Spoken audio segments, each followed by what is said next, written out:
RDC TV. O Rio Grande se conecta aqui.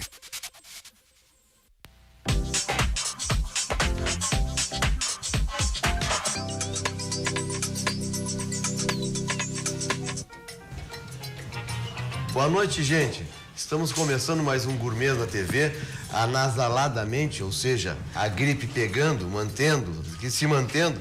Eu tenho a impressão que mais um dia ou dois... Ele acha que ele não tomou vacina. Não tomei vacina. Tá aí, aliás, viu? Vamos tomar vacina, turma. De qualquer forma, nós estamos com muita disposição, com muita alegria, com muita beleza, né? Os olhos mais bonitos da televisão brasileira até hoje estão concentrados nessas garrafas. Você vai entender por quê. Daqui a pouco a Maria Amélia conta para nós, nossa convidada de hoje, né? E nós vamos encontrar os melhores cantos e os mais doces protestos pelo sofrimento. Isso dizia Pablo Neruda para Maísa em 1962, que nós temos aqui. Depois a gente lê esse texto e mostra para vocês. Pipe, o que tu acha de tudo isso aí que eu tô falando? Não da gripe, naturalmente, né? Da Maria Amélia, por exemplo. Eu tô dando risada. Mas eu quero apresentar minha amiga. Eu considero a Maria, a nossa amiga, porque nós começamos, eu vou junto com a Maria desde os inícios, quando se começou, ela começou fazendo viagens pelo mundo para conhecer cantinas do mundo. Então nós começamos pela Itália. Eu acho, não sei se não foi para o Uruguai até antes.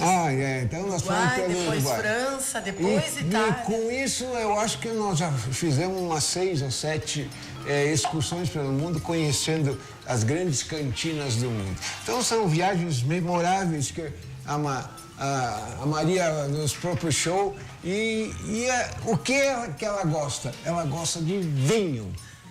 O assunto dela é vinho. Pô, nós também gostamos, né? Não, claro, mas ela nos incentiva a gostar cada vez mais de vinho. Maria, como é que começou essa história? Bom, boa tarde, obrigada pelo convite. Fazem dias que a gente está planejando aqui esse encontro, estamos todos muito felizes de estar aqui. Até porque, assim, um canal de Porto Alegre, falando de gastronomia, falando de vinho, é muito bacana. Então, parabéns pela iniciativa e eu espero que a vida do programa e da televisão seja muito longa. E eu sou uma apaixonada por viagem. Eu brinco que eu vim, sim, no mundo a passeio. Eu vim para passear, vim para comer, vim para beber e transformei isso numa profissão. Hoje ela tem uma alegria maior. Meu filho. Que é uma filha. É a coisa mais linda do mundo. Então essa é a maior alegria. E o pior é que ela quer botar a guria a viajar. Mas a guria é nenenzinho e já quer viajar. Mas ela gosta. Ela gosta. A Nenê, a Martina, ela adora quando a loja tá cheia. Ela vai lá, ela conversa. Sim, todo mundo vai lá bajular ela. Faz parte. E até é muito legal assim, o carinho que os nossos clientes, nossos amigos se tornaram uma família, né? Também para minha Nenê. Mas como é que começou tudo, Maria? Então, a minha raiz, eu sou de Garibaldi, sou neta de um cantineiro de 40 anos da vinícola Garibaldi. Então, o estereótipo lá de crescer no meio da uva do vinho aconteceu comigo. Meu avô era um empregado muito dedicado, era muito apaixonado, mas o meu avô era um case. Eu um dia escreverei sobre ele. Era uma pessoa muito autossuficiente da produção de queijo, de polenta, de coisas em casa. Não era vinho, era queijos, então? Não, em casa. Em casa. De coisas assim, fora ele trabalhar na vinícola. Ele uma pessoa, como todo colono lá, que levantava 4 da manhã e a casa dele, o café da tarde era sempre um café colonial de iguarias que ele produzia. Então hoje em dia eu gosto de pensar que a gente Garibaldi, fala... Garibaldi mesmo. Em Garibaldi. Esses dias eu estava fazendo uma palestra sobre isso, que a gente gosta de falar que certas coisas são novidade.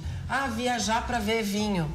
Margot foi construída em 1800 e pouco, projetada para receber os negociantes de vinho. Então não é novidade. O Armando Peter Longo, lá em 1930, fez aquela vinícola maravilhosa. para receber visitante em Garibaldi. Até hoje. E essa história do homem gourmet na cozinha, ou a mulher gourmet, o masterchef. Nossa, quando eu penso no que as mulheres lá da Serra têm de cultura gastronômica, a cozinha das nonas, ou a cozinha do que meu avô fazia, eu acho que a gente só vai repetindo os processos, né? Quer ver que te amamentava com um pouquinho de vinho também, uma colherinha de vinho? E aí começou toda a tua E história. eu passei fome, né, por causa disso. Aí como é que fiquei pequenininha, né, bebê, que falam...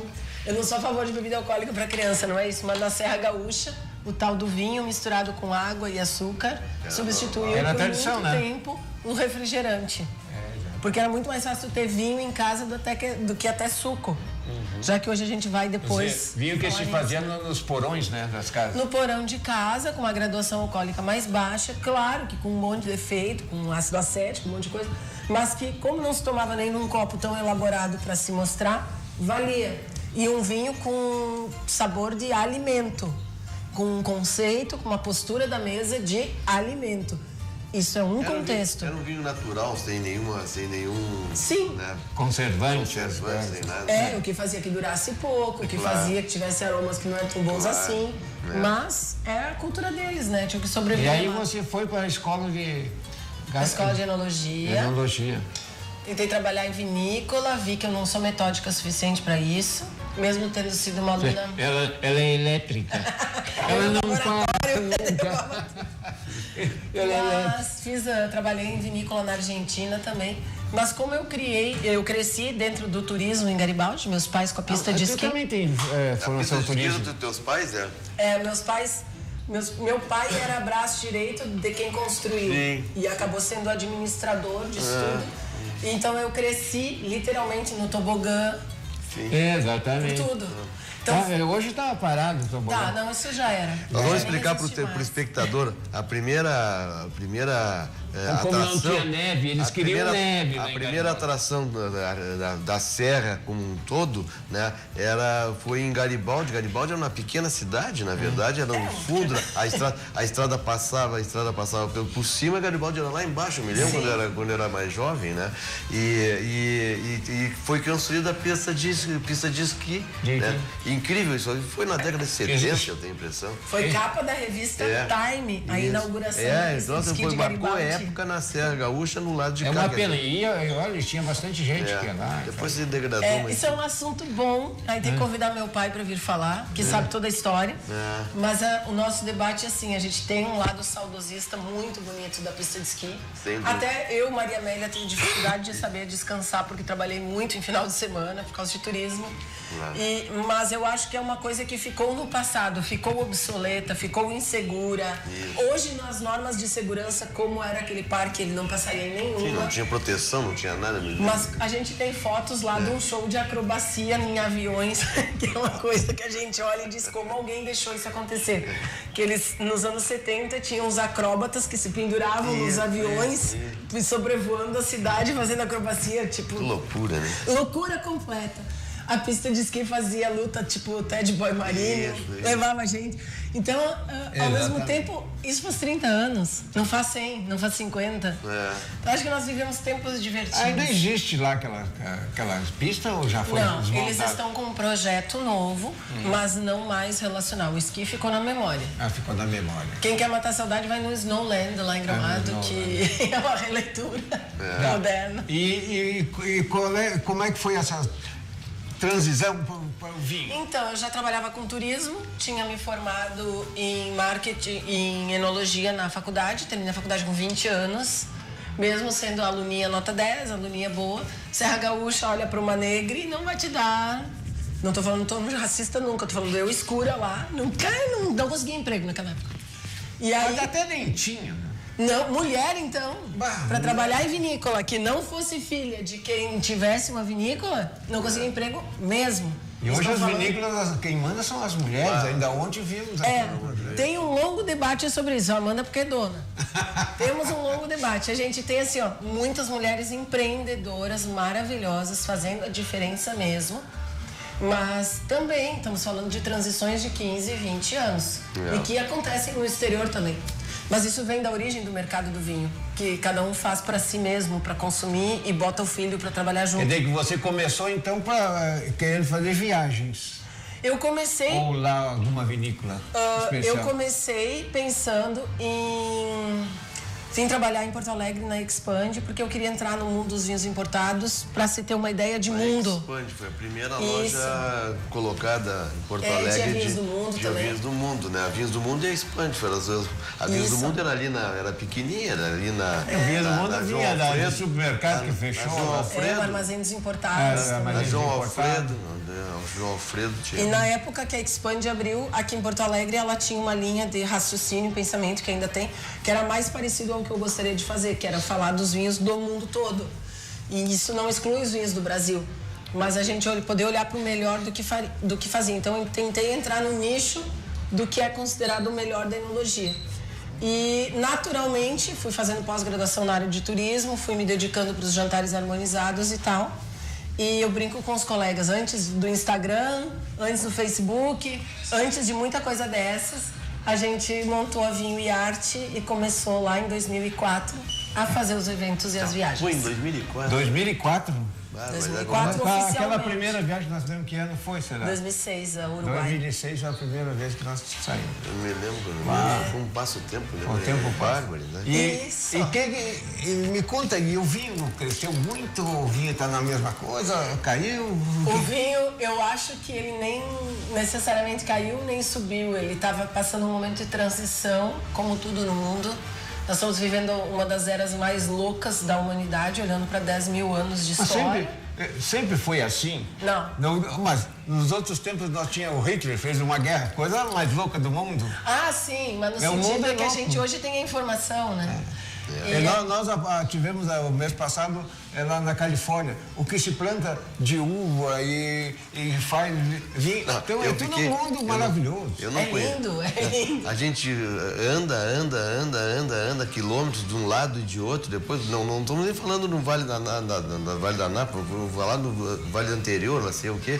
É uma coisa inacreditável que tem de parreira, que tem de vinícola plantando, e quilômetros e quilômetros, hectares e hectares. Eu fiquei impressionado com aquele troço. Exatamente. Mas a gente tem uns paradoxos aí, porque ao mesmo tempo tu tens uma mudança de consumo. A gente tem pessoas bebendo menos, bem menos. Com mais qualidade. Mas com mais qualidade. Ao mesmo tempo... Mas isso é o certo? Será que não também? Sim, só que ao mesmo tempo mais qualidade, tu não sustenta uma cadeia toda existente. Exatamente. Tu diminuiu muito. E aí, então, o consumo é pouco. Entendeu? Não, mas depois a gente, no próximo bloco, fala das estatísticas, pra gente ver como é tudo muito doido mesmo nesse mercado. Então, hoje as informações correm muito rápidas, as verdades se tornam inverdades ou mentiras rápidas. Como a Maria rápidas. mesmo falou, nós vamos interromper um pouco a nossa ótima conversa sobre vinho. Tá muito boa. Para os comerciais. Aquela...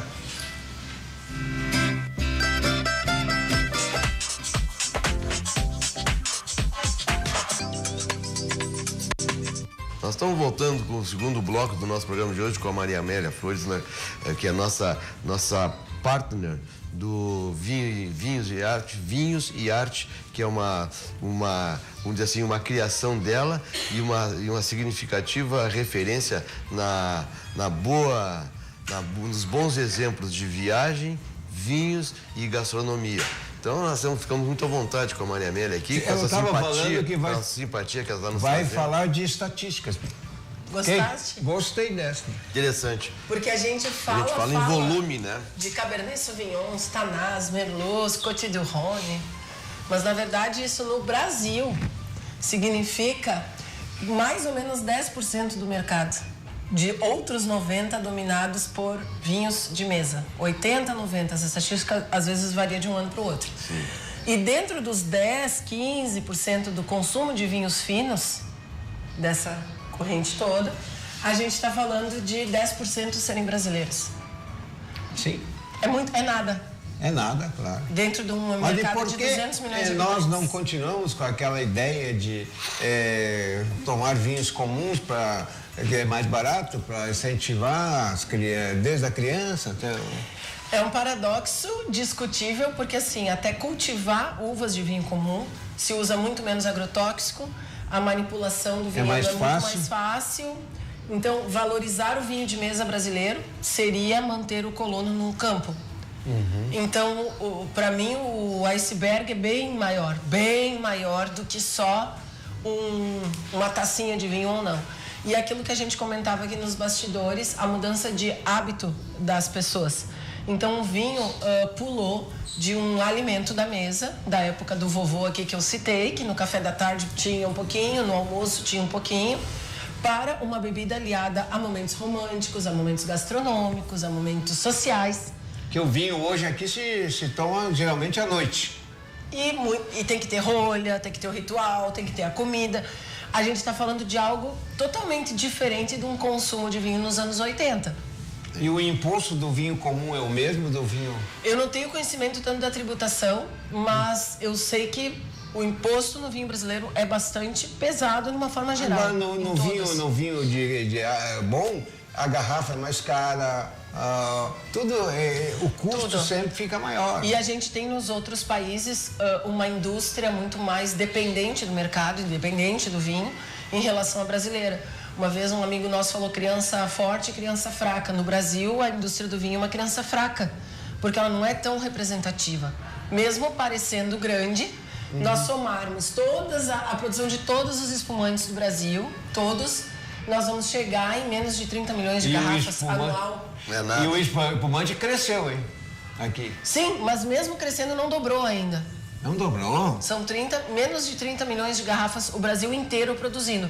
Só uma Freixenet Codorniu passa de 200 milhões. Exatamente. Então, se a Argentina hoje olhar para nós e dizer vamos vender espumantes para eles nos invadem, porque eles têm uma produção de espumante muito maior que a nossa.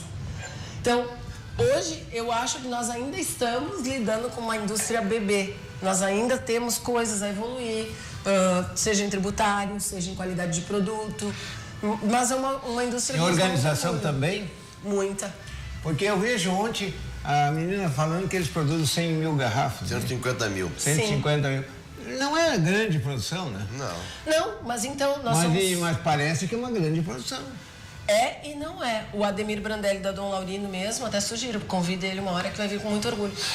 Ele diminuiu a produção da Dom Laurindo. Ah, é? E o irmão tem alma única, se desvincularam as empresas. Isso. Mas mesmo assim, ambos focaram em trabalhar num nicho de turismo, de mercado pequeno e de qualidade que estivessem ao alcance dos seus braços. Mas a alma única, para mim, é uma diferença.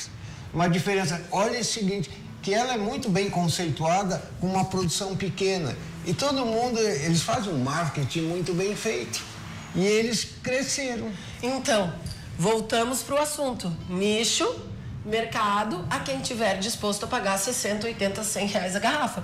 E que geralmente compra vinculado a uma experiência, a um passeio pelo vale, que a gente está mostrando Maísa, a toda a história da Maísa, ao Jaimão Jardim, sei lá. Então, nós novamente não estamos vendendo necessariamente só o produto, a gente está vendendo todo um imaginário, mas que o meu vô lá não precisava disso. Eu estou com medo do seguinte, eu estava olhando também, essa turma toda está se jogando de corpo e alma no turismo. Fundamental. Eu acho que é fundamental, mas a produção de bom vinho também, a qualidade no vinho é muito importante. Qualidade no vinho hoje não é mais diferencial, ela é obrigatória. Obrigatória. A qualidade não faz uma vinícola ser, o meu vinho é bom. Grande coisa. Porque ser bom parou é obrigação. É obrigação. Agora, o que mais tu manda junto? Bom, eu falei da Alma Única, poderia falar de outros exemplos. Mas a Alma Única é um exemplo muito legal. Ela porque tá num lugar lindo. Tá o irmão aqui e ela tá ali bem na frente, entendeu? Então a gente vê que eles lá, eles têm mais nome, qualidade, eu não sei o que ele tem. Não, ele modernizou, marketing, eu achei. Ele modernizou, fez um prédio lindo, Isso. com os vinhedos na frente. Então, mesmo que a pessoa odeie vinho, não goste de vinho, ela vai lá para tirar uma foto, porque é emocionante, não tem como não se tocar com os vinhedos que vai te lembrar a Itália, que vai te lembrar coisas, aí tu olha uma taça boa. Então, novamente, as pessoas estão comprando um imaginário e não um produto. Mas isso é o marketing hoje, é o mundo do... Eu acho que o americano que montou essa história aí, com qualidade, eu digo que um dos pessoal que mudou a história do vinho foram os americanos. Por quê? Eles trouxeram limpeza. Nossas cantinas também não eram muito limpinhas. Toda a história da enologia, dei essa aula ontem no curso iniciante, Se a gente olhar para os 10 mil anos que existe vinho, a única coisa que evoluiu foi a limpeza. A limpeza, né? Aí vai falar, Maria Amélia, isso é polêmica. É polêmico, porque não existe outro mecanismo que não seja a levedura que come açúcar e transforma em álcool. Isso não tem evolução. Vai ter evolução assim, selecionaram leveduras, vão ter tanques mais limpos, vinícolas mais corretas. Vinícola, um pouco mais de química. Não, mas Mas não tem evolução. Viajando por esse mundo, a gente vê cantinas mais... Qual é o nome daquela cantina linda, toda de madeira da Espanha? De madeira... Que tem os... antigão, assim. As barricas de... Vinha Tondônia. Então são coisas assim maravilhosas que a gente vê como essa parte evoluiu. Mas a qualidade das cantinas muito longe aqui no nosso Vale dos Vinhedos, basicamente vamos falar nos Vales dos Vinhedos, porque é a referência que o pessoal conhece mais, né? Nós falamos há 15 anos, praticamente não existia nada, existia duas, a Valdugas estava iniciando a sua evolução, né? A Miolo era uma pequena vinícola que estava pensando em fazer um bom vinho. Isso é 20 anos, a história toda é 20 anos. Hoje a gente chega no fim. Em 10 mil anos, quem somos em 20? Exatamente. Isso que é uma... Nós queremos fazer o mesmo vinho deles que fazem há 10 mil anos. Hoje nós chegamos ali no Vale dos Vinhedos, nós temos ali a Alma Única, que se separou, tem ali na frente da Valduga Larense, que era uma pequena vinícola.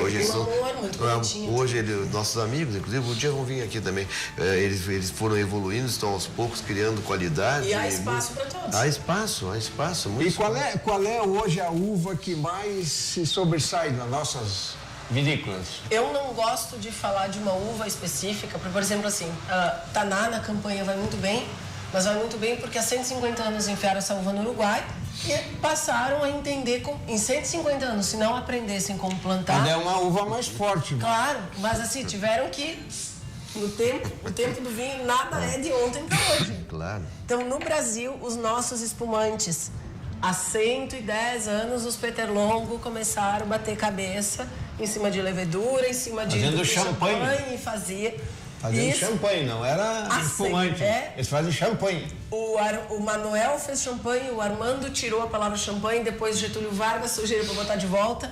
E digo assim, o espumante brasileiro chegou onde chegou porque nós temos 110 anos de amadurecimento do processo.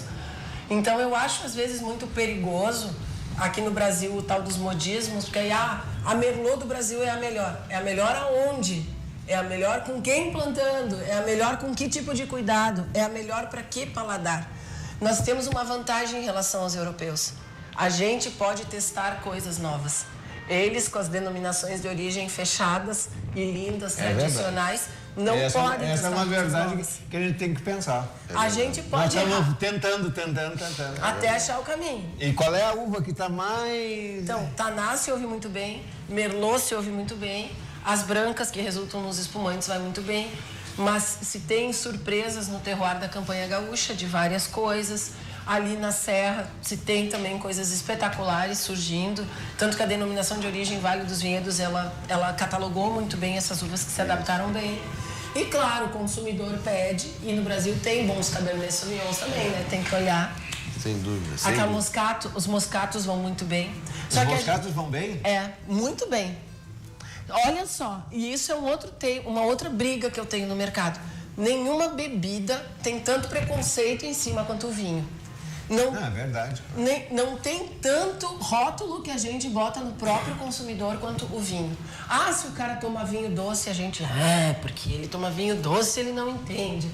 Se ele toma rosé, porque mas tem uns vinhos doces isso. meio bandido, que eles botam um monte de açúcar dentro. Mas só que é o que as pessoas querem. E por que eu vou discriminar uma pessoa porque ela gosta de um vinho doce ou seco? E aí só que venha para Gramado, eles só querem tomar vinho doce. E fazem parte de 90% da indústria. Eu preciso deles. A gente precisa deles. Precisa deles? Muito. Então eu sempre peço, parem de enfiar preconceito em quem toma moscatel. Que problema tem a pessoa gostar de tomar um espumante doce? Viu, eu Neidinha? gosto. Tu tá certo, tu tomar até o moscatel, uma amiga nossa que... A Neidinha Schmidt. Que toma moscatel, só toma esse moscatel. Aí a pessoa fica com vergonha. E nós falamos chinelando, né? Aí a pessoa vai no bar, fica com vergonha de pedir um moscatel, porque os outros vão falar isso, aquilo. Ela vai tomar o quê? Uma cerveja, uma água, uma garrafa menos no mercado. Então, isso que eu tenho falado. parar de estereotipar. Porque toma champanhe rosé, é isso. Porque já é uma bebida pedante em si, precisa ter taça, precisa ter isso, precisa ter aquilo. A gente dificultar mais não dá, né? Então... Exatamente. Me diz uma coisa, o assunto está muito boa, nossa conversa está maravilhosa, nós vamos levar o programa todo. Mas nós trouxemos, a Maria Amélia trouxe aqui, vamos explicar para o espectador, né, para o nosso espectador, não só de gosto, a gente vive também de beber vinhos espumantes, né? Graças a Deus.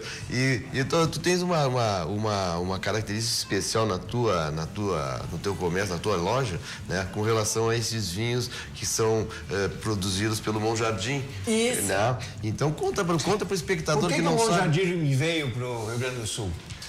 Olha, o Jaime tem uma paixão pelo Rio Grande do Sul porque ele adora cavalos, ele adora a questão da história e eu acho que ele foi muito acolhido aqui. Muito bem acolhido.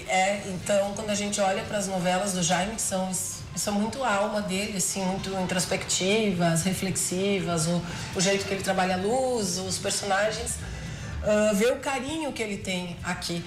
Eu sou da opinião assim que poucas pessoas no mundo fizeram pela história do Rio Grande do Sul e pela imagem do estado como o Jaime, né? É verdade. O Jaime Mon Jardim, ele é filho da Maísa Matarazzo Mon Jardim, né? Vamos dizer assim, uma cantora de excepcional qualidade. Aliás, uma voz assim maravilhosa. Com todas as aventuras da sua vida, aliás, eu recomendo a biografia dela, escrita maravilhosamente pelo Rui Castro.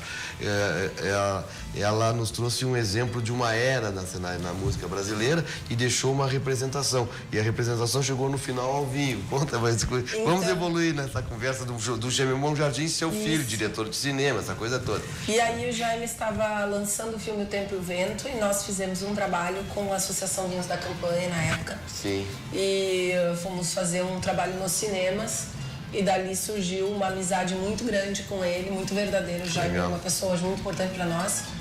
E desenvolvemos ele me confessou um sonho, que era desenvolver a marca Matarazzo novamente, das indústrias Matarazzo, da lembrança da grande mulher que foi a Maísa, com todas as suas histórias, uma feminista extrema, uma artista incontestável. E eu vejo que, ao ter deixado o Jaime com esse olhar artístico tão grande, ela tem uma importância maior ainda no Brasil. E, enfim, aí surgiram os vinhos Vila Matarazzo que estão esgotados e agora, em breve, vamos lançar o tinto feito no Brasil. Sim. No Rio Grande do Sul? No Rio Grande do Sul, com mescla de 2 terroirs. Isso vai ser assunto de surpresa mais adiante. Eu ia te perguntar, já nem pergunto, então. Não, vocês vão gostar. Nós estaremos aqui para lançar, ó. Que bom. E esse é o nosso lançamento do momento, porque ele pediu muito que tivéssemos algo para homenagear a Maísa, que fosse a cara dela. Então, no primeiro momento, um espumante rosé. E ele está trabalhando com qual é a vinícola? Essa aqui é a Guatambu. Guatambu. Que foi a que mais entendeu o conceito do que nós queríamos. Mas é uma grande vinícola também. Espetacular. Além da localização, é maravilhosa, tem um produto de boa expressão, muito correto, né? Eu acho, né? Mas assim. Nós vamos continuar depois no outro bloco falando sobre isso. E eu vou falando de vinhos comuns, eu gosto muito de um vinho que chama-se vinho Bordeaux. Que não é francês. Não é francês. Não é francês. Tem duas uvas, Isabel e Bordeaux. Então, as que mais se consome hoje é vinho comum. Bom, mas eu vou dizer para vocês por que eu gosto do vinho Bordeaux. Eu gosto porque lá em casa nós fazemos muito sagu. E sagu só pode ser feito com vinho bem comum, que é o vinho Bordeaux. Não tem doce ou sobremesa mais gaúcha do que sagu. Então eu vou, olha ali, ó, eu vou te lançar um desafio. A Didi, minha esposa, está aí. Opa! E aí, junto com ela, vão nos fazer um sagu. Eba, a gente vai fazer. Eu vou ficar olhando e opinando também para comer. Tu não vai, tá? Fazer um sagu? Sei, vou acompanhar, mas eu sei que os da Didi, todos que eu já provei são impecáveis, não dá nem pra comparar com qualquer um. A mesa pra fazer sagu é de vocês dois. Tudo bem, qualquer coisa eu vou tomar o vinho junto ali. Tu vai tomar o vinho junto? O vinho Bordeaux. Pessoal, nós estamos chegando ao final desse nosso bloco. Nós estamos pensando em vinho, raciocinando o consumo, né? E esperando o sagu da Didi, porque nós também vamos querer saber como este Bordeaux se torna uma coisa muito fina na nossa mesa. Até já.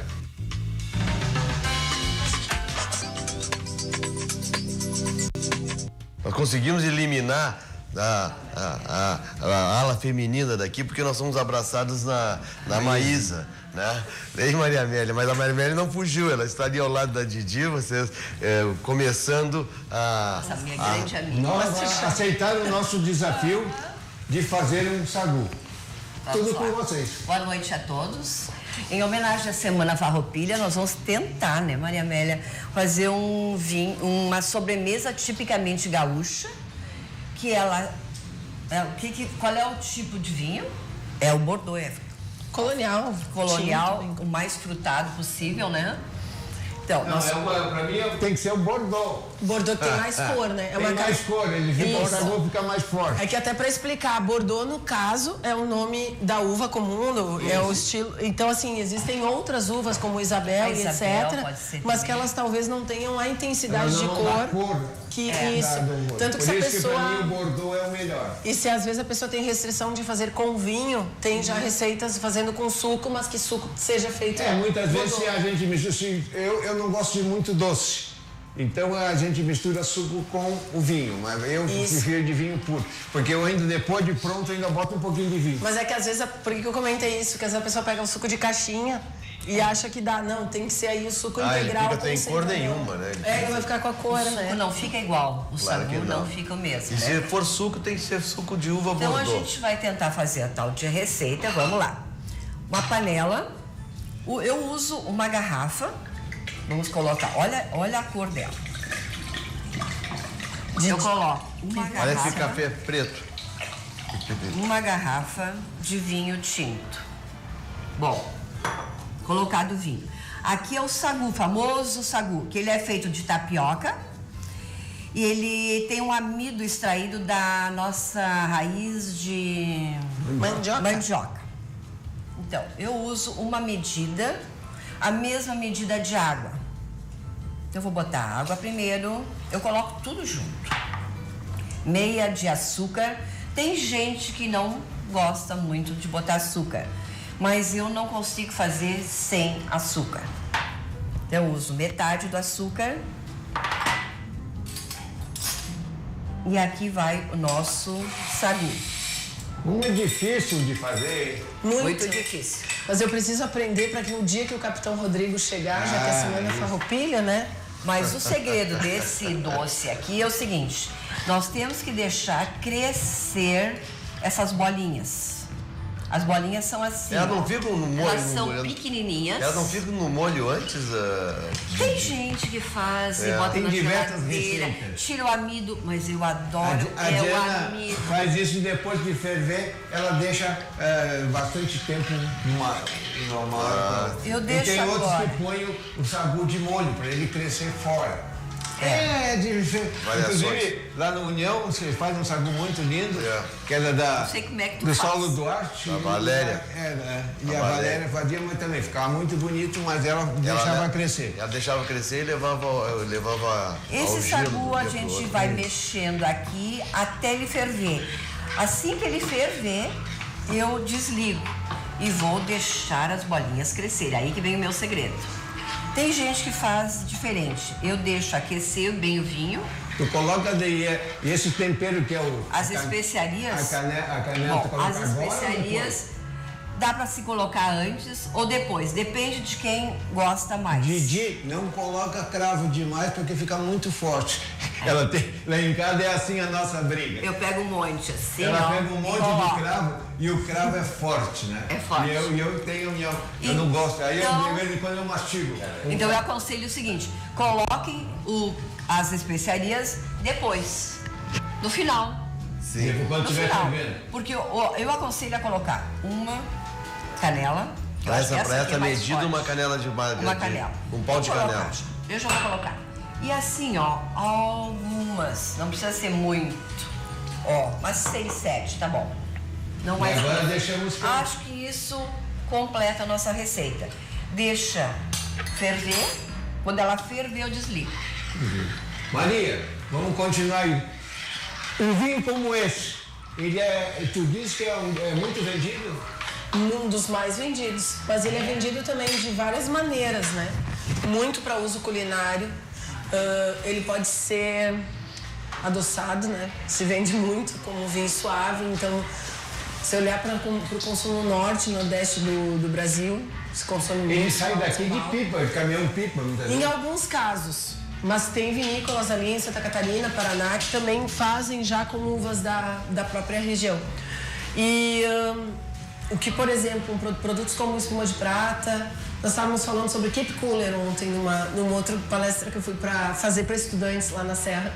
Um dos poucos produtos que aproximou o vinho do jovem na história do Brasil foi o Keep Cooler.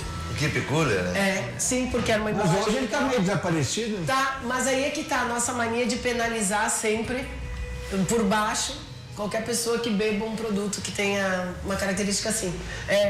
Erros da indústria e do marketing da indústria. Enquanto a cerveja te ensina tu tirar a tampa e beber direto no bico sem nem olhar para o produto, a gente fica reclamando uma coisa ou outra.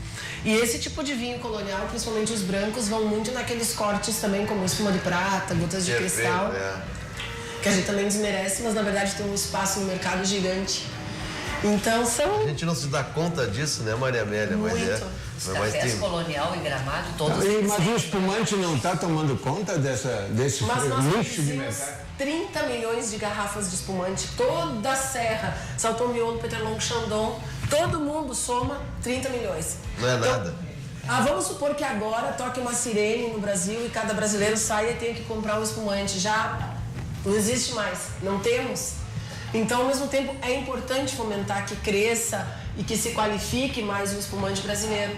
E muitos desses 30 milhões de garrafas são de moscatel. São uma boa porcentagem. Agora, por outro lado, a gente não poderia esquecer tanto de coisas que a indústria depende, o agricultor depende, etc. Então, o que acontece? Às vezes, as vinícolas de vinho comum não trabalham ele como ele deveria, não trabalham a qualidade do produto, etc. Então, acho que é um assunto bem longo aí. Mas me diga, e os outros estados também estão hoje produzindo vinhos, né? Muito. O São Paulo, outro dia estava vendo, produzindo vinhos também. Eu escrevi um livro... E aí eu levei medo. Sim, eu escrevi um livro em 2012, 14, sobre o enoturismo brasileiro e confesso que ele já está desatualizado. Até a gente estava repensando em reescrever o livro, porque o boom da produção de vinhos finos, projetos assim, 10 mil garrafas aqui, 20 mil ali, tá por todo o Brasil. Hoje as joias da coroa, além da Serra Catarinense, estão na Serra de Minas Gerais e São Paulo. Quando eu vi, o outro dia veio uma vinícola aqui, não me lembro qual é que é, ela estava produzindo vinícola nossa, aqui do interior, produzindo espumante lá da Bahia. Sim. Tem a Miolo mesmo? Tem. A Miolo, tudo. Mas no caso... É mais econômico produzir lá? Não, é questão de clima. E lá no caso da Bahia, Juazeiro, etc., a gente tem a questão do Rio São Francisco, da irrigação, das fazendas que produzem vários tipos de frutas, que já tem um avião Holanda Petrolina em 6 horas. É uma outra história. Agora, quando a gente fala de São Paulo, está falando de produções premium de churrasco colhido em 2 ciclos. E produtos maravilhosos, que têm ganhado prêmios como os melhores vinhos do Brasil. Ontem eu abri um de Minas Gerais. Isso não é uma ameaça para o Rio Grande do Sul? Não, porque são vinícolas que já têm seu mercado até ali. O Milton Nascimento tem participação numa vinícola lá em Minas até. A marca Maria. Maria. Lindo o nome, né, Maria? Mas brincando assim, um vinho de uma qualidade extrema e que está produzido lá em Minas. Então, falar de vinho brasileiro hoje, generalizando, é um crime. Porque a gente está falando de coisas totalmente diferentes. Garibaldi, que é diferente de Bento, que é diferente de Caxias, que é diferente de Dom Pedrito, São Joaquim, Uruçanga, sei lá. Encruzilhada e assim por diante. Claro, ali toda a região de Curitiba, do entorno, que tem uma produção grande. Eu não tinha me tocado que todo esse Mas é uma divulgação para se tomar mais vinho. Apesar que o calor lá em cima, ele não nos ajuda muito. Uma das minhas melhores amigas faz um trabalho em São Roque, com a vinícola Góis, no caso. E o volume de visitantes que uma região como São Roque recebe, estando do lado de São Paulo, é absurdo. E a qualidade de produtos que eles têm oferecido, desde cursos, eventos e tal, é transformador. É transformador. E o legal da Vinícola Góis, por exemplo, é que eles estão buscando pessoas qualificadas para fazer esses atendimentos e treinamentos, porque muitas vezes essas regiões aí não tinham mão de obra para explicar direito o vinho, etc. Uma das regiões que mais recebe visitante, por exemplo, é louco isso, Madre Paulina ali no interior de Nova Trento. Chega a receber 80, 100 ônibus por final de semana ou por domingo. E eles têm vinícolas ali, em Santa Catarina. Então, quando tu olha para números de visitante, aquele lugar recebe mais que 400. Na Terra do Rastro, né? Lá é São Joaquim. Lá é São Nova Joaquim. Trento já seria mais o litoral, ali perto de Brusque. De Brusque. E ali eles têm um número de visitantes que bate o Vale dos Vinhedos. Só que a pessoa não vai pelo vinho, vai pela religiosidade. Mas se bate com as vinícolas da região. E a informação que se passa lá, então, é uma formação de opinião sobre o vinho brasileiro. Porque seja de Nova Trento, seja de Uruçanga, de Minas, é vinho brasileiro. O mundo do vinho é maravilhoso. Quer dizer, nós podemos ficar conversando aqui durante horas, sabe? Horas. Falando mal e bem. Mundo do vinho, mundo da arte. Eu adoro. Deixa eu voltar pro meu sagu. Opa, Ele ferveu aqui, desliguei, tá? Agora eu vou tapar e vou deixar 2, 3 horas. Vocês podem deixar. Se fizerem isso à noite, pode deixar pro dia seguinte. Retomem de novo uma rápida assim, e ela já fica com a bola, vai crescendo. Então esqueça. Ela vai crescer por estar de molho. Por estar dentro aquecido. Assim como tem gente fazendo dentro da geladeira. Dentro d'água na geladeira. Eu prefiro fazer quentinho. Para mim é mais rápido aqui. São manias, cada um tem seus Na geladeira eu também uso o negócio da geladeira, mas eu tô achando bonito a história em si. Eu gosto do amido, por isso. Eu sou um freguês do vinho, do sagu. A minha sobremesa hoje não tem muito açúcar e tal, então olha lá, ó, o Biratã Correia foi. Pipe, quero ver você colocar pimenta. Pois eu vou te contar uma coisa, Biratã. Eu acho que não. Mas no seu prato particular cabe um pouquinho de pimentinha. Se quiser, no seu prato. Quando você fizer, Biratã, não tem problema, bota uma pimentinha porque ela vai dar aquele toque especial. Não? Olha, sabe que a pimenta é versátil. Ela só aproveitando, dada em tudo. Aproveitando o mote, bem que aquele creme que a Marta fez ontem poderia estar aqui para comer com esse sagu, né? Aguarde. Aguarde. Olha, ele é uma sabedoria. Eu tinha uma Ele tia-avó. sempre acompanhado. Eu tinha uma tia-avó que fazia um creme e esses dias eu achei. Ela já faleceu, mas eu achei que a história do creme da nega maluca fosse só da minha cabeça. E aí chegou uma das noras dela que tinha a receita e fez. Foi uma emoção na festa dos meus primos e eu vi o quanto aquele creme, aquela coisa estava no imaginário da família. Então, esses pratos de gastronomia, vamos dizer assim, mais familiar, comfort food, agora tem nomes de falar as coisas, né? Eles mexem com profundezas da alma do ser humano, né? Tu vai lembrar de momentos de infância. Tu tá falando um negócio que eu não tem nada a ver com a nossa conversa, mas eu vou lembrar agora. Na minha casa, por exemplo, os aniversários, todos os aniversários tinham tortas, aniversários concorridos e coisas, das crianças, mas tinha uma torta que a minha família não abria mão, que existia, que era a torta de canudinho do Nego Bauer, que comprava na Rua da Praia. Meu pai comprava na Rua da Praia de canudinho. Te lembra dessa torta? Olha aqui, esse negócio desapareceu e era concorridíssimo. Doutor Nilton Calil, o mundo está mudando, doutor Nilton Calil. Substitui a tua torta por favor, vocês estão ainda no tempo do Nego Bauer na Rua da Praia. Eu moro na Rua da Praia, eu moro no gasômetro. Tu mora ali, Vou fazer torta de canudinho. Torta de canudinho. Eu não sou da época do Xiame, né? Mas Maria, vamos voltar ao vinho. Tem recado dizendo que o programa está excelente. Olha aí. Maria da Graça. Espectadora tradicional aqui, nós gostamos muito dos comentários que ela faz nos programas e geralmente, quando estão bons, elogiosos. Maria da Graça ela não viajou conosco? Ela pede, inclusive...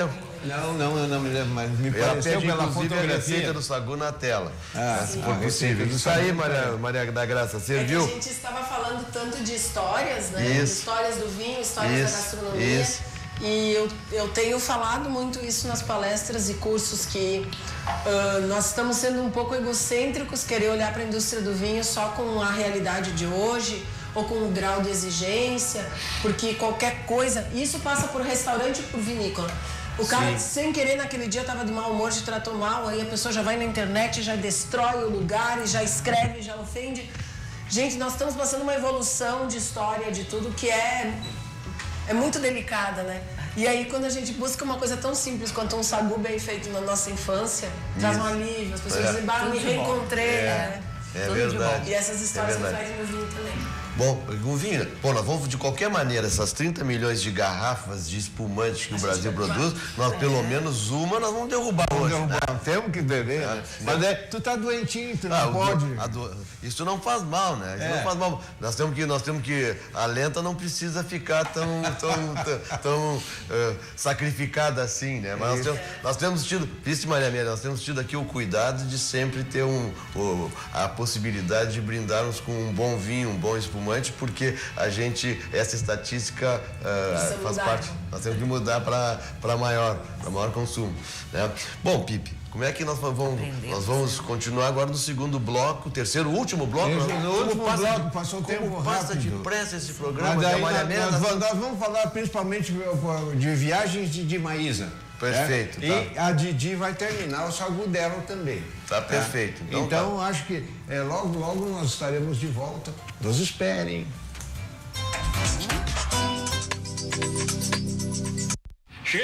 Tô aqui no aeroporto de Canela, na sala da Tri Táxi Aéreo, recebendo atendimento VIP. Olha aqui, ó, chimarrãozinho, coisa e tal, me preparando para fazer um voo panorâmico, che. E olha só, nesse pequenininho aqui, quem vai voar deve ser o Licurgo, né?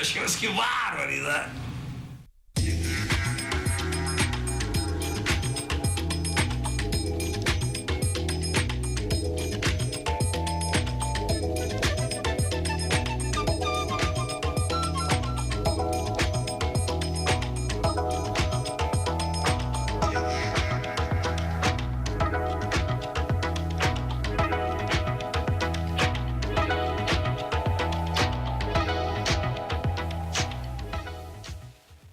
Há mais de 20 anos de mercado na construção civil, a construtora PW se destaca como especialista em execução no sistema de painéis monolíticos de EPS.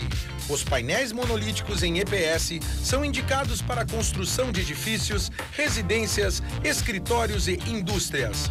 Construir com eficiência térmica e acústica faz da PW uma das pioneiras em construir com sustentabilidade. Na Multissom você encontra uma grande variedade de produtos com as melhores opções de pagamento. Temos celulares e smartphones, TVs e caixas de som, instrumentos musicais, os mais variados acessórios, tudo em fotografia, produtos para sua casa, brinquedos, CDs e DVDs e muito mais. E você ainda pode aproveitar as vantagens do Crédito Fácil Multissom e parcelar suas compras em até 15 vezes. Vá agora até uma de nossas lojas ou acesse www.multissom.com.br. Multissom, sempre perto de você.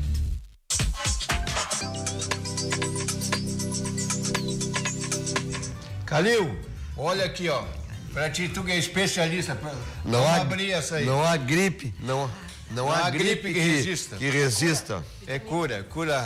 Eu vou pegar. Já estão aqui, ó. Já me alcança, Maria. Mas, Maria, vamos, enquanto o Calil trabalha, vamos continuar com a história do Maísa. Então, a gente...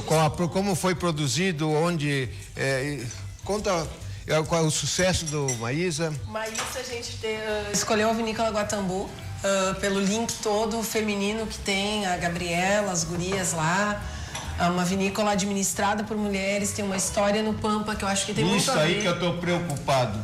As mulheres estão administrando todas as vinícolas. E estão tomando tudo que fazem, né? E elas bebem também? O espumante, a indústria se deve muito às mulheres. Tem confraria de mulheres?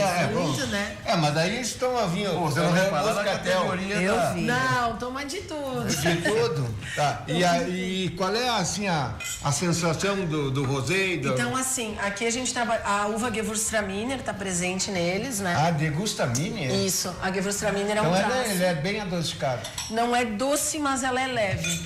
Porque a gente ou criava um produto áspero, difícil, como era a Maísa, ou criava um produto leve, porque o nosso trabalho aqui é sempre à frente do seu tempo.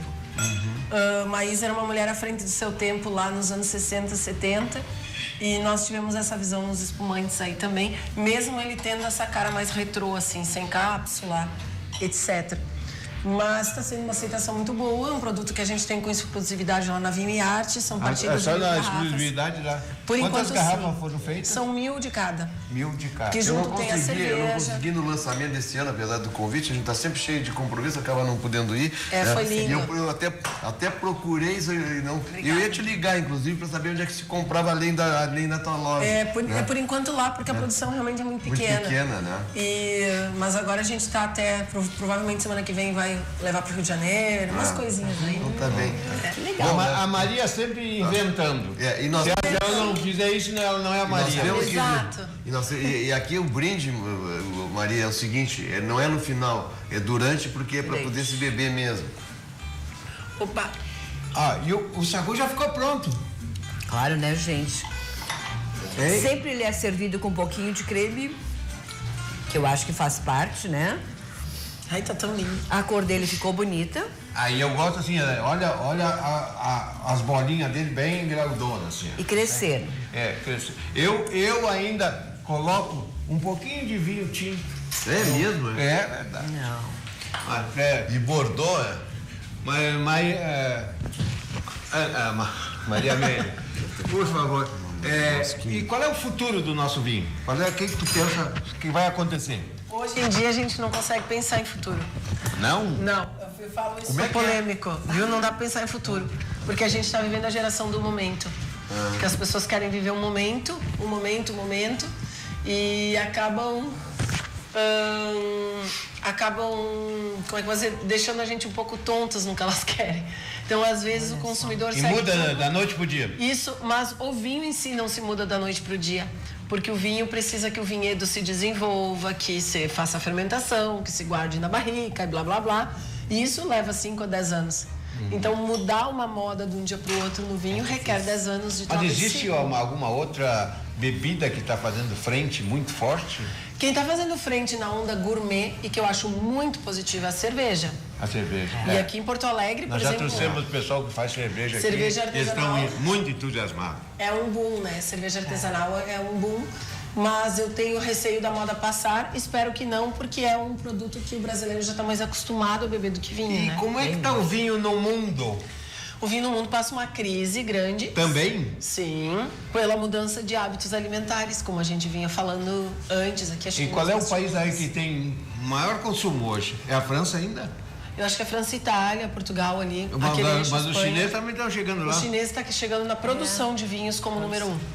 Produção de vinho? Produção. Onde é que eles produzem vinho? Né? Eles têm várias regiões que produzem e eles têm levado castelos inteiros e enólogos famosíssimos para trabalhar. Verdade. Sim, porque eles não têm território estudado ainda. Eles têm muita tecnologia e andando numa velocidade... Como é rápida a coisa, né? O chinês é rápido. Eu não tenho absoluta certeza, mas eu ouvi falar de projetos que estavam levando até as vinhas velhas. Arrancavam a vinha e botavam em container climatizado para replantar lá.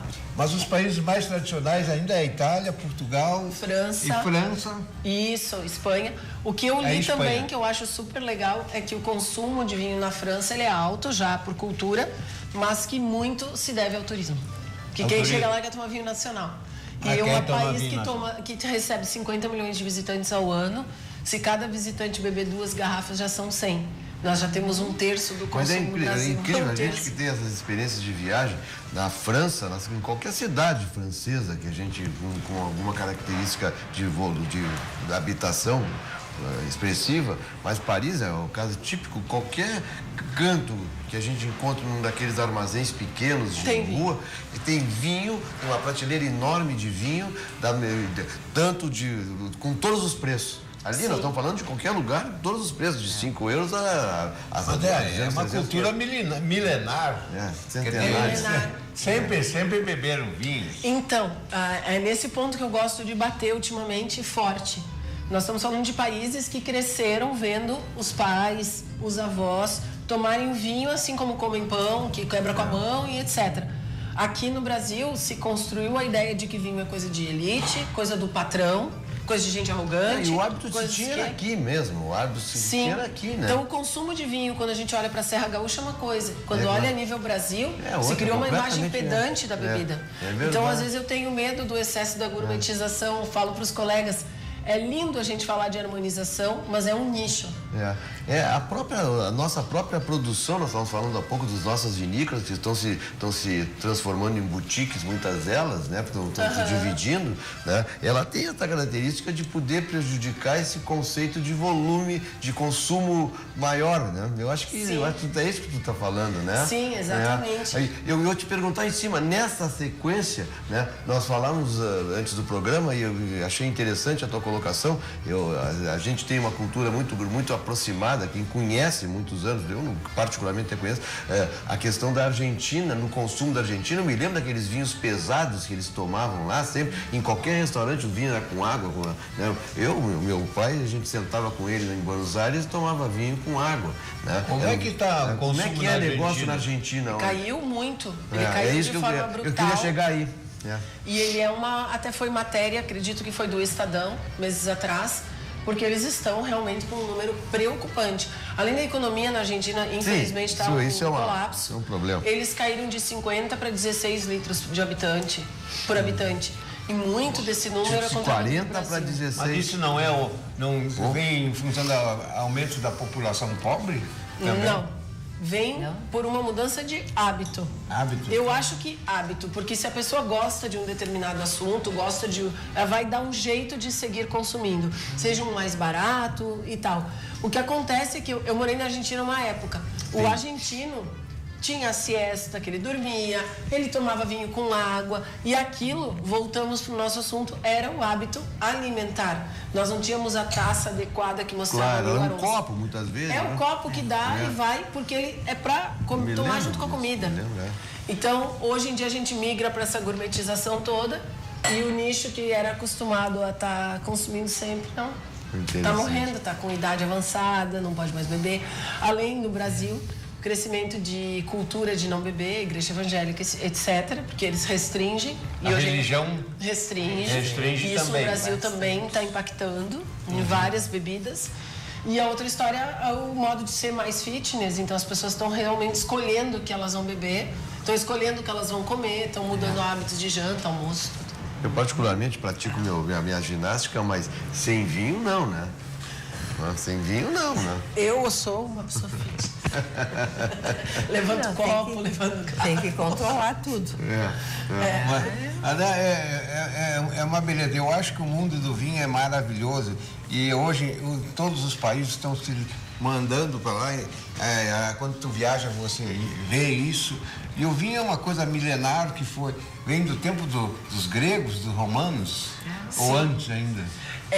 Antes ainda lá na Geórgia, Armênia, Mas o que eu acho interessante do mundo do vinho, uma frase que eu ouvi outro dia de uma amiga, que ela diz assim, daqui eu nunca saio sozinha, eu posso sair de casa ou posso ir numa feira de vinho e tal, e vou conhecer pessoas de um nível cultural alto e que estão dispostas a conversar sobre o mesmo assunto. Então, num mundo que a gente vive carregado de problemas, não dá mais para aguentar esse assunto de política, que todo dia nos surpreende com uma coisa negativa, de qualquer lado, que eu nem tenho postura. Quando tu chega no mercado do vinho e que tu vai falar de vinho, tu vai falar de comida, tu vai falar com pessoas que estão interessadas nisso, até a tua cabeça funciona melhor. Então, eu acho que vinho e qualidade de vida andam junto muito mais do que manter a nossa mente ativa. Eu acho que é interessante isso, né? A gente O Didi conta pra nós, assim, e o nosso sagu. Tá pronto? Nossa, sagu tá pronto. Vocês querem provar? Nós temos encomendas na televisão. nossa convidada. Nós temos encomendas na televisão. Até a chefa tá olhando lá atrás. Mas vamos deixar para eles. Tem para Como é que todos. tá? Tem para todos. Aromas de uva Bordeaux. Aroma de uva Bordeaux. Aromas...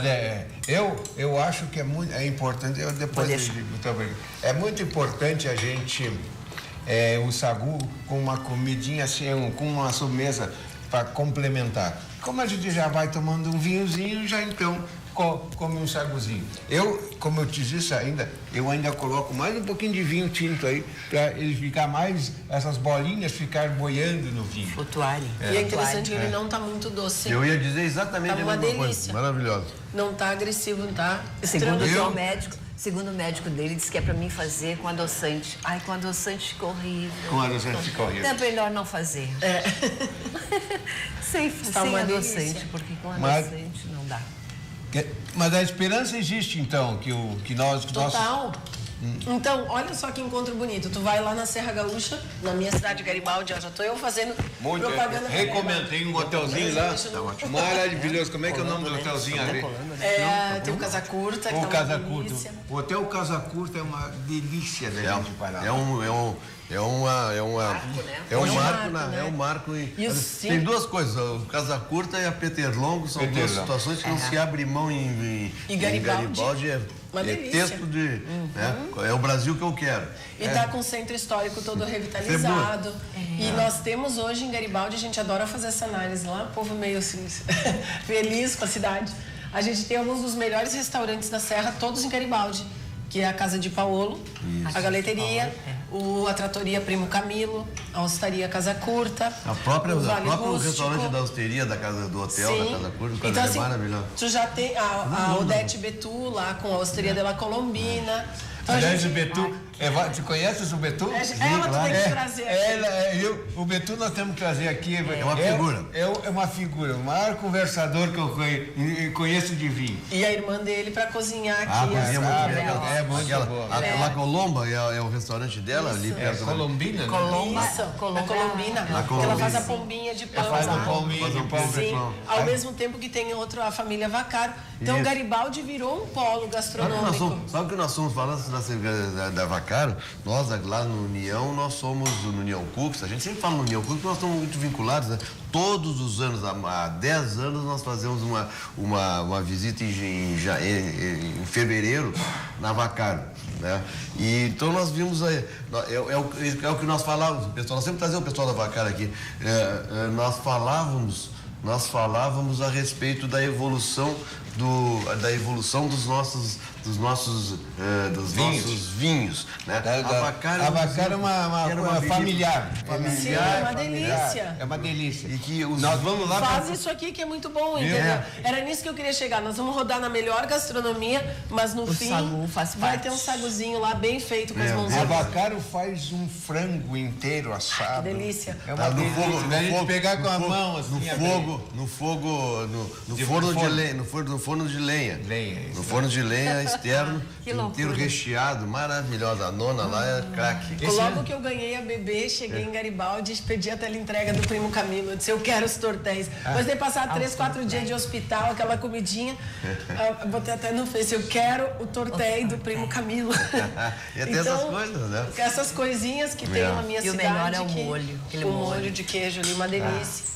Exatamente. Mas Maria, foi uma satisfação muito Mas grande. ainda pra mim estar aqui com vocês. Estar aqui contigo, porque você faz parte da nossa vida, minha, da Didi. Vocês são a família da Martina. Da Martina, porque nós, todas as viagens que nós fizemos, todo mundo que nós conhecemos, tudo isso dá assim um coração, e queremos até daqui a pouco fazer alguma viagem quando a Martina crescer, porque a Martina Mas ela às vezes fica, às vezes ela vai com a mamãe. Ela é um amor, ela já está Ela já sabe passar Eu cartão. imagino Pergunta a idade o que dela. ela é de Pergunta babada. a idade É dela. de babada pela essa mãe, é demais. Demais, pela mãe, pela avó, pelas amigas da mãe, pelos... Eu disse que eu nunca vi uma criança com tanto tio, tia, avô, avó, dindos. Ela é todo mundo Mas apaixonado por continue ela. essa luta pelo vinho. Eu acho que você é uma das pessoas que mais entende de vinho. Continue essa luta. Ela é linda, linda, linda. Muito. Esse foi efetivamente, pessoal, um programa de alegria e um programa de satisfação, de brinde, de doce e de Vamos brindar ao encontro. muita conversa de vinho que nunca se joga fora, é uma conversa sempre de coração. Saúde, Um abraço para vocês saúde. e até amanhã. Obrigado. Saúde. Obrigada.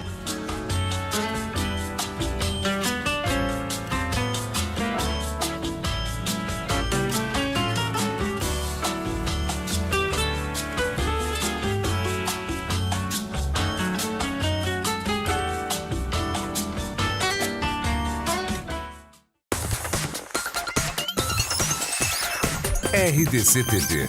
O Rio Grande se conecta aqui.